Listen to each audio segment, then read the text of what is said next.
Hey, what's up, guys? Welcome back. We are moving along with the 79 PE250. If you watched the last video, you saw that I got it running with just some basic maintenance to the carburetor. Got the air filter, the old one, removed because it was falling apart, and I've just been waiting for the new one to come in, which had finally arrived. And gonna get that oiled up, thrown in, and we're gonna get this back in the woods. So I also had the clutch cable come in the mail, and I didn't bother recording this just because it's not exactly exciting material to put on. It's just basically hooking up a cable at either end. But we're ready to go there with the clutch. We got a working clutch. And really it's just a matter of getting that air filter, which I have over here, oiled up and thrown on the cage and then back into the airbox. And I just got to figure out a way to get this to fasten to the top of the airbox because this was just kind of sitting on there when I removed the seat. So I'll figure something out there. I still got to look up and see what the stock, how they had it connected, from the factory. I think there was no sign of clips or anything on there, so I'm gonna come up with something for that. And I have the tail light off. I just got a bulb coming in the mail. I don't need that to run it, so we'll just leave that off for now. You can see it's got an oddball type bulb that'll go on there. It kind of fits in between these two clips, and it's just a running light. It's not a brake light or anything, but figure I'll be complete and get all the lights working. So that's about it for this this video. We're just gonna get those parts on, the air filter really, and we'll get it back in the woods. So let's get started. All right, we got the air filter fastened, oiled up, ready to go. Let's get the lid on. I'm gonna figure out a way to hold that down. So someone please correct me if I'm wrong here, but I was looking online at the parts diagram for the 79 Airbox at least, and it didn't show anything holding the lid down onto the box itself. So I'm just going to assume that the seat here probably does that job. I'm thinking it's that middle rubber bumper there that kind of pushes down on the top of that. It seems like it's pretty solid there, and all it would need is just something on top of it to keep it down. So I'm gonna guess it's the seat that does that. So if anybody knows for sure and can correct me, please do. Before we head out on the trail, I wanted to show you this pretty cool little feature here that was brought to my attention by one of my subscribers. Sorry, I don't remember who it was at the moment, but I'm sure you're watching, so thank you for pointing this out to me. I was wondering what this little bracket here was for. It's actually to hold that multi-tool to the triple clamps here. And it looks like I think I'm still missing something here because I'm sure this probably connects to this somehow to keep that from flopping around, but that's exactly where that goes. That's pretty cool. Because they didn't have really a toolbox on this thing, I just had a spot for the multi-tool, which is attached right there. Also wanted to give a shout out to Brendan. He's the guy that reached out to me and provided me with the intake boot here that goes from the carburetor into the cylinder. This one still has my patch job on it, and for this first ride I'm just going to leave it in place because it does seem like it's holding, but I will put this in eventually. So Brendan, thanks again. I'm going to put the link to his family business in my description here for this video. If you're in the market for old bike parts, hit him up. He has a bunch of stuff that him and his dad work on, and they might have something you're looking for. So like I said, the link's going to be in my description to Brendan's business link, and reach out to him if you're looking for bike parts because he might have what you're looking for. And here's the sticker he sent me with the part. So this is their business name, Cautrell Vintage Cycles. Forgive me if I'm pronouncing that wrong, Brendan, but I think that's the way you say it. So check them out, guys. They got stuff for old bikes you might be looking for. It's a beautiful day here in my neck of the woods. We're gonna get this out on the trails, see how it runs. Just first impressions of it, getting it over to here. It's very peaky. The power band comes on, and when it comes on, you better be holding on because it'll catch you off guard sometimes, especially if you're kind of chugging and then you crack open the throttle. It'll pull, and then once the power band hits, it just pulls like a freight train. So took a little bit of getting used to coming over here because I'm used to riding 4-strokes in my cross trainer, which has a very mellow hit to deal with the tight nasty woods. This bike would be great in some wide open stuff. I am going to take it on some flowy trails here, like you normally see in my riding videos. We'll get it back by the creek probably, try it out over there and some more technical stuff, and see what else we can get into. Maybe a couple hill climbs if we can find some. It is extremely loud, so I am probably going to take it easy back here for a little while, because I am near houses and stuff, so I don't want to make too many people mad. Because the last time I had a loud bike like this was my first bike. It was a 79 RM80, and it's funny that this is a 79 too, and I'm back here in the same wood that we used to upset the neighborhood, because we'd sit back here for hours and I'd have a 2-stroke wrung out back here with very little packing in the silencer, so it was just an extremely loud late 70s 2-stroke wailing behind the houses here. And it's funny because 31 years later I'm doing it again, so this time it's with a 250. So I'm going to jump on and we'll hit the trails, offer my 2 cents while we're riding like normal, and then I'll give you my thoughts on it afterwards. Well, it's a good thing we got another dry day here, because the front tire is completely shot. I think this is the original front tire. You can see all the side knobs are ripped off, so we're not going to get into too much mud today, thankfully. The rear here isn't much better. It's not as bad. I'm not sure. I don't know if the Metzler is a stock tire in here, but it looks like it's got a little bit of knobs left, so I doubt that's the original tire. But yeah, they're rock hard. You know, I'm not expecting to hook up too great, but it's dry, so it really shouldn't matter.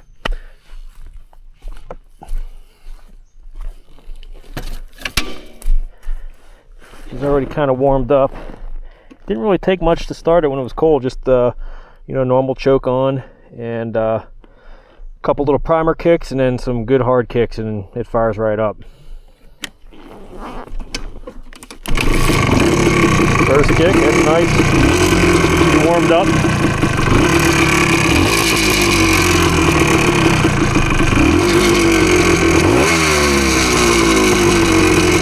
Alright, I'm just going to turn around and head back down that way and hit some of the flowy stuff first, and then see how we do. Maybe go over to the creek after.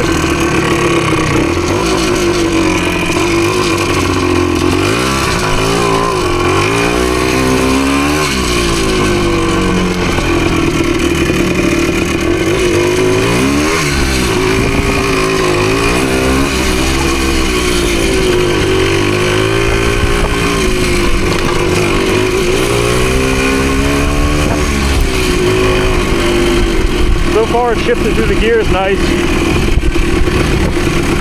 If you're not on the pipe, it's not really that bad. It's just once you're screaming it, hitting that power band, it gets really loud.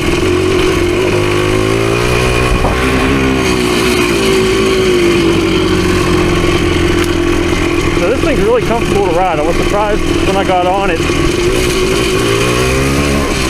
You know, I was thinking motocross. I know this is like their woods enduro bike. So you got real plush suspension on it, and even though it's got the dual rear shocks, you got plenty of travel, and it soaks up everything pretty nice on the trail.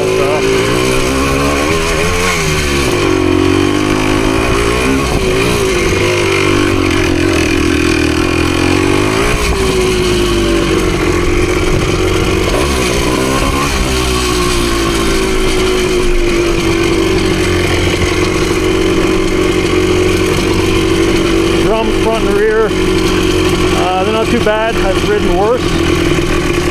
They're actually grabbing pretty good.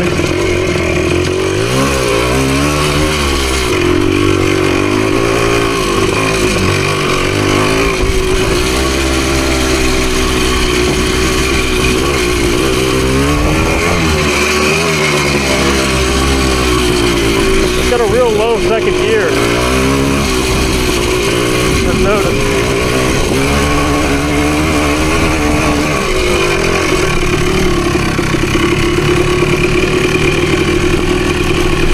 Got a little climb here, a little rooty, rocky climb. We're going to try it in a second, I think. Whoa. That might have to do first.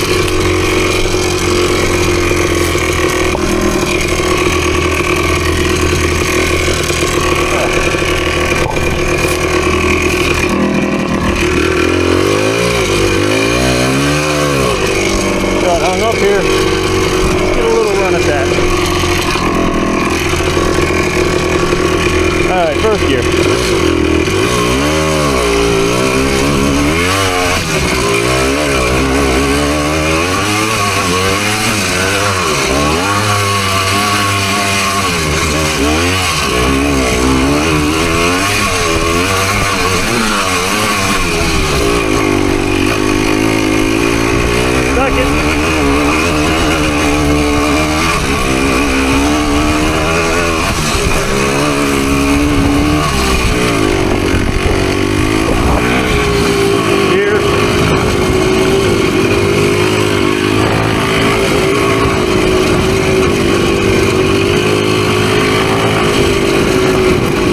Along in third right now.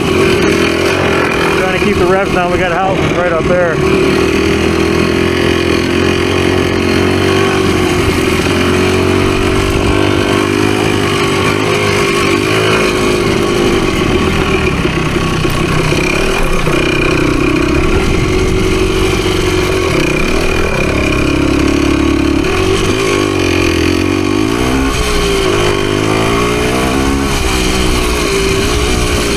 Them revs up.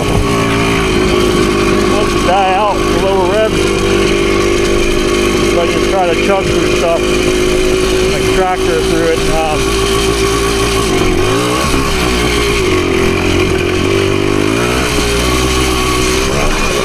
So it seems like first and second gear is going to be all through back here.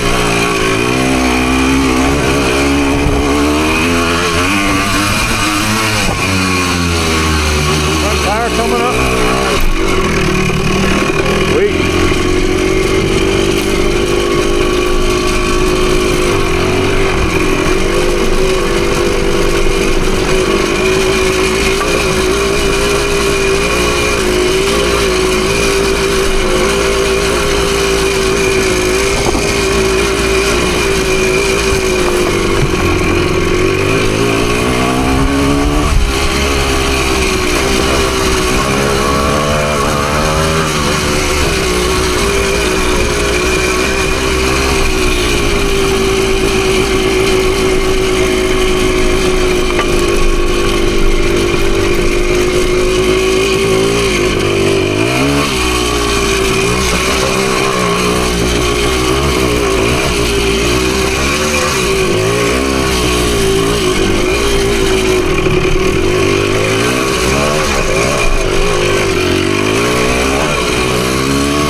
Soaks all that up nice.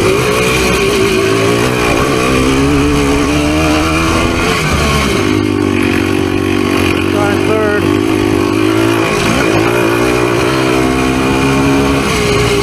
Yeah, you gotta have them revs up to get third gear back here. Still second right now.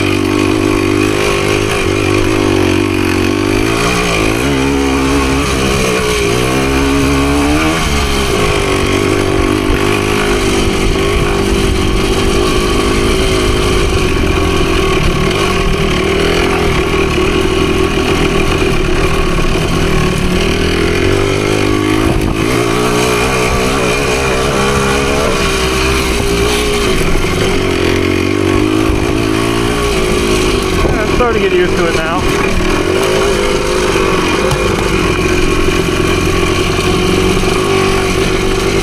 I usually turn around here, check over the bike, make sure everything's pulled together. A lot of idling so high right now.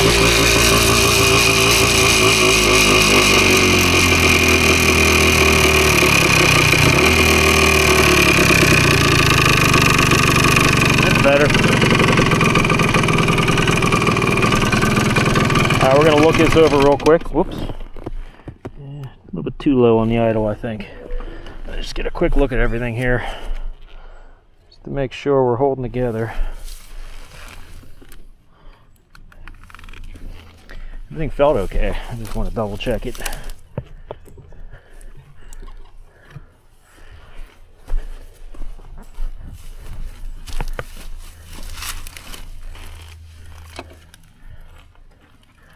Alright, yeah, I guess we're alright. Okay, let's keep going. We're going to head over to the creek now, I think.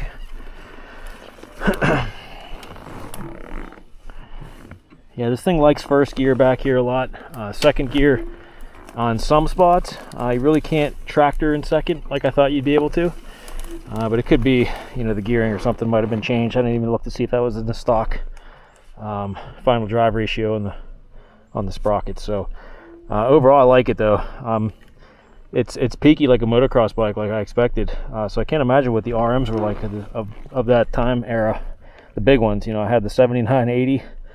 Can't compare an 80 to a 250, obviously, but that bike was like a light switch. I remember, you know, learning back here on that bike, and you know, I had to be in power band for every hill, pretty much first gear, and I was rarely in anything above second gear on that bike too, from what I remember. But yeah, this bike reminds me of it, just a bigger version of it.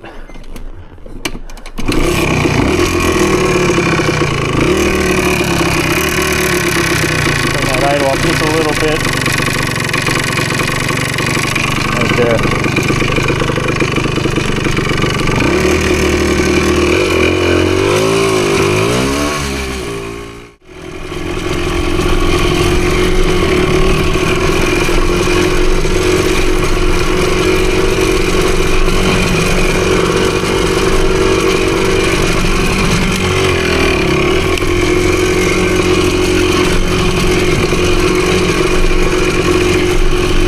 For 45-year-old suspension, it's doing a pretty good job back here.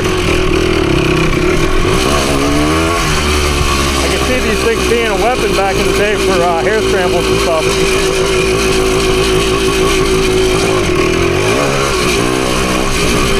I'm sure they had, you know, competing against the KDXs at the time, the Yamaha ITs.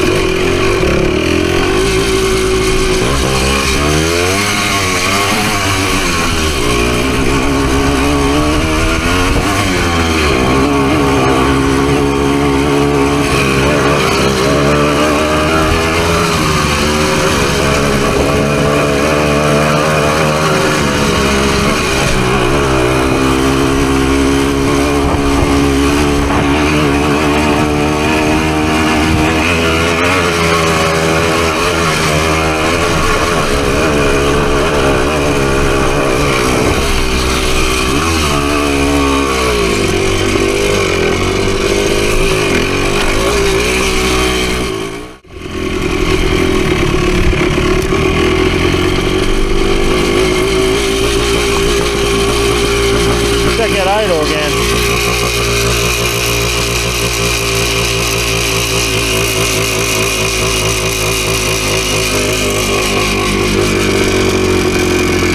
Might mess with that air screw there a little bit too. I don't think we have an air leak, just because the revs aren't running away when I do crack the throttle open. Those drop back down, so might mess with that air screw when we get to the bottom of the hill a little bit.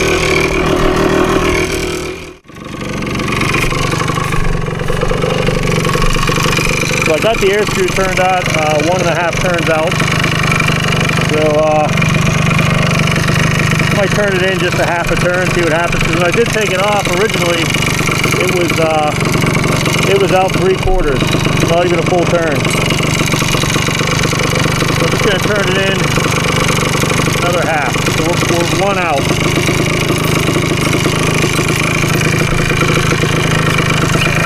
See how that goes.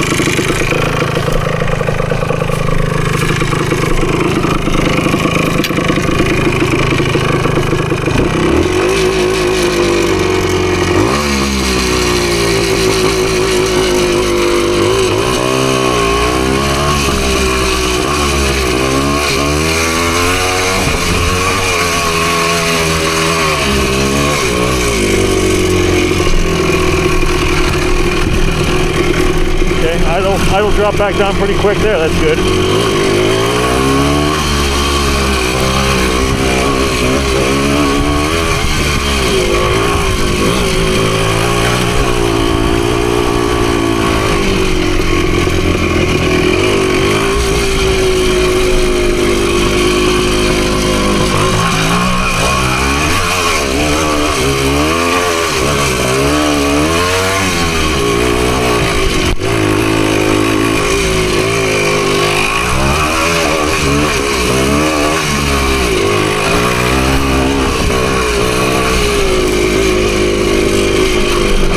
I got a little bit better throttle response too, just by doing it, I can tell.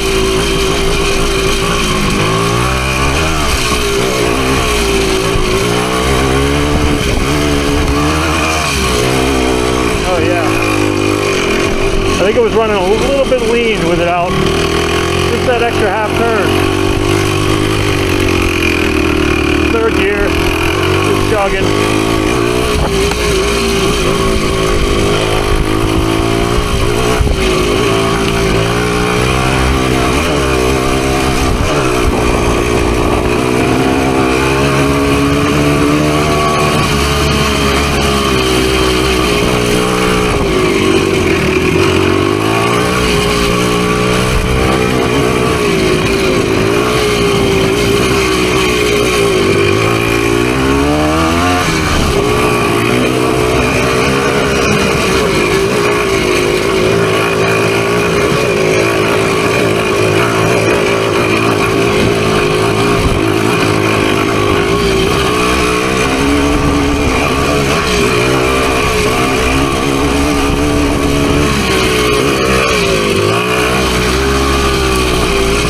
Get used to this bike.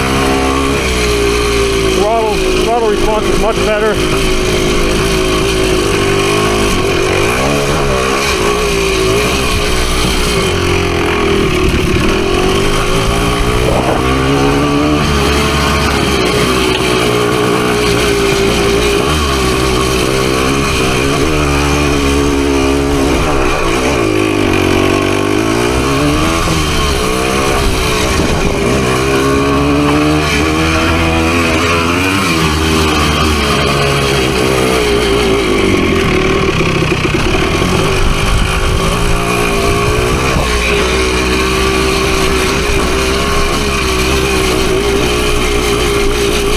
Make a great vintage air scrambler.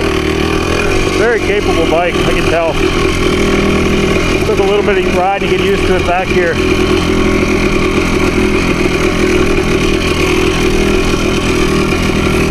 We're heading back into the creek area.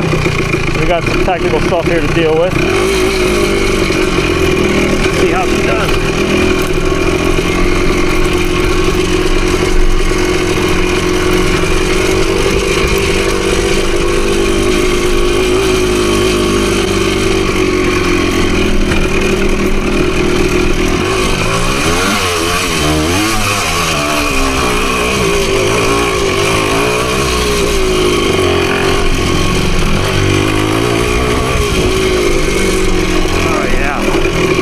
First gear will claw up anything, it seems.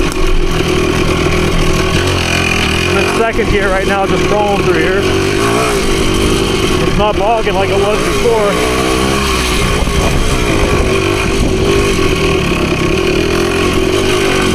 Still second gear.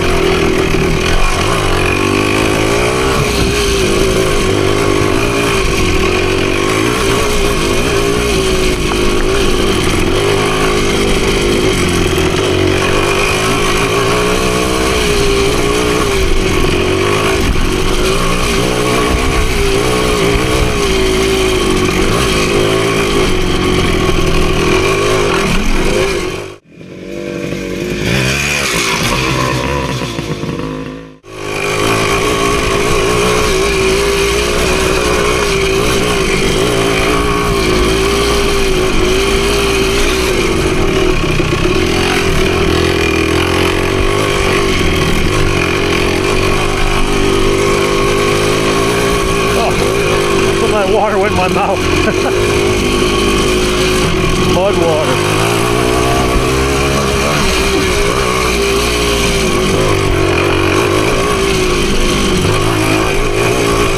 second gear all through that technical stuff.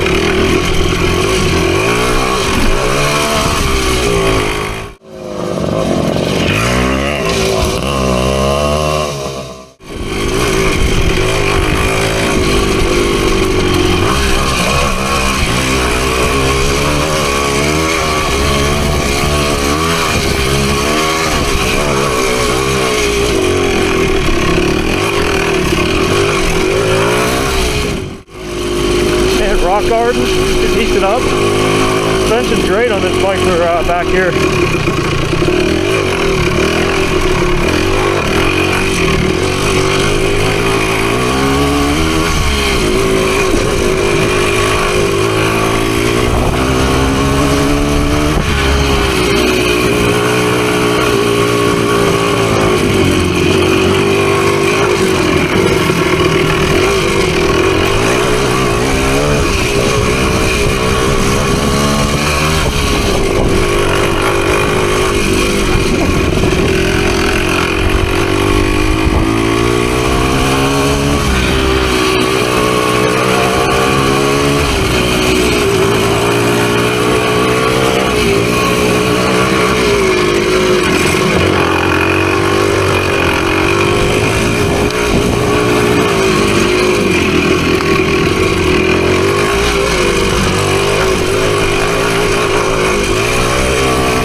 This is a fun bike.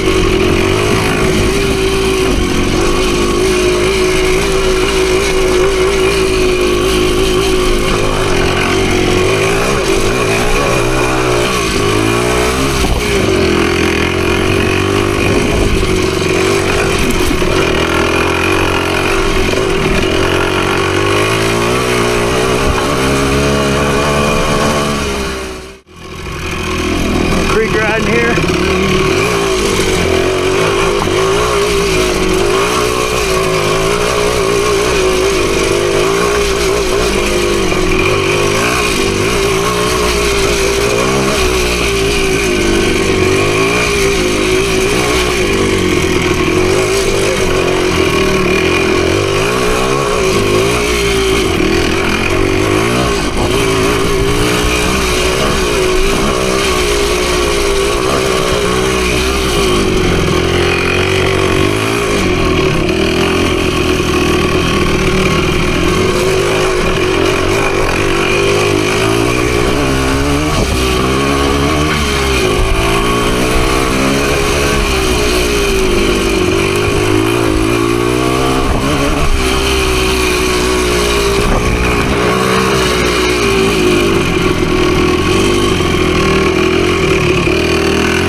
another quarter turn, and I can tell it improved throttle response even more. So I'm back to where it was when I took the carburetor apart.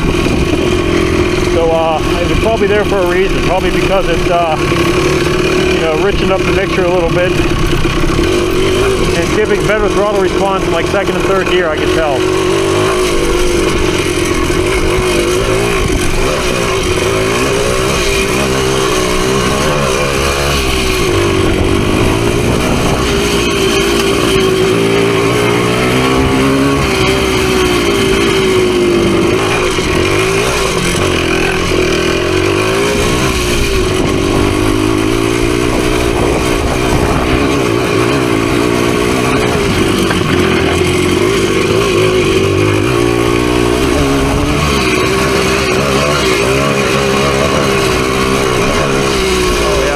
Throttle response.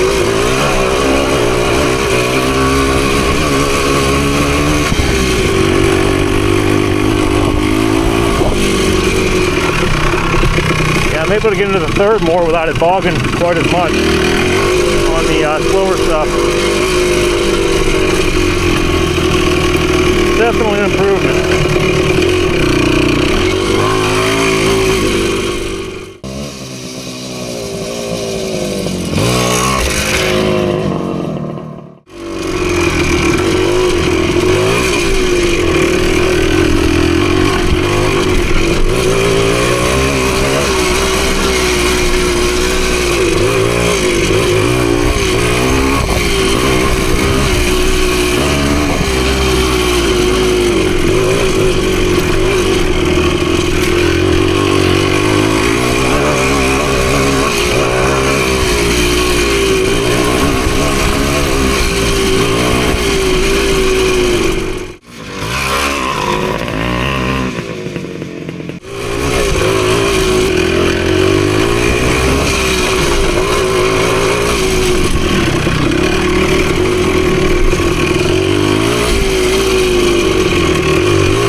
We got a nice climb coming out of here. Debating whether I should try it in second or first. Probably first. Alright, here we go.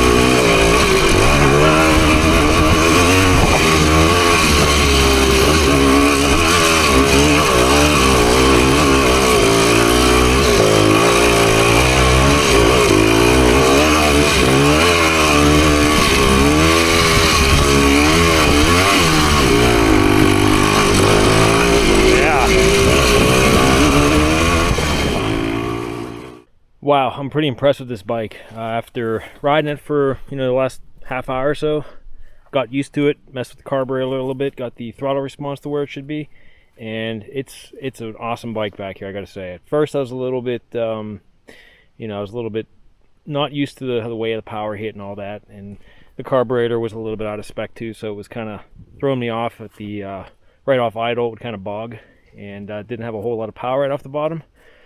And I think it was just because I was a little bit too lean on the air screw there.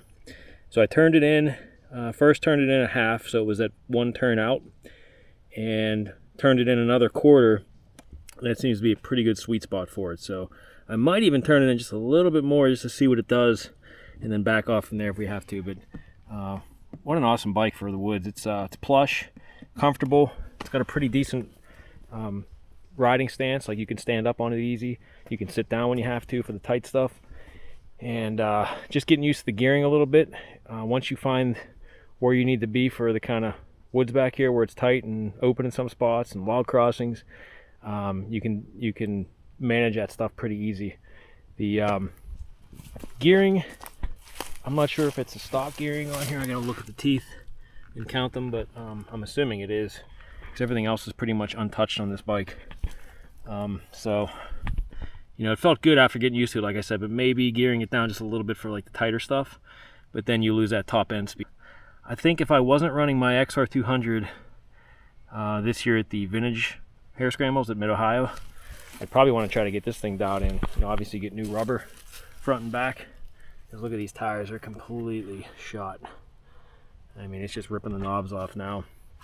And the rears are not much better, like I was showing you before. They're rock hard knobs. So if I got good rubber on here, I think this would be a pretty good vintage weapon for the woods. So I'm going to keep riding a little bit, get some more footage probably. I'll splice some of that in on this video. And if you're still with me, guys, thanks for watching. Stay tuned for the next video. It's probably going to be a workshop video. I'm working on another Suzuki. It is going to be a DR250 is up next. So stay tuned for that, guys. Thanks for watching. Make sure you hit the subscribe and notification bell. Leave me some comments. All that stuff goes a long way in helping my channel, guys. So thank you again, and we'll see you in the next one.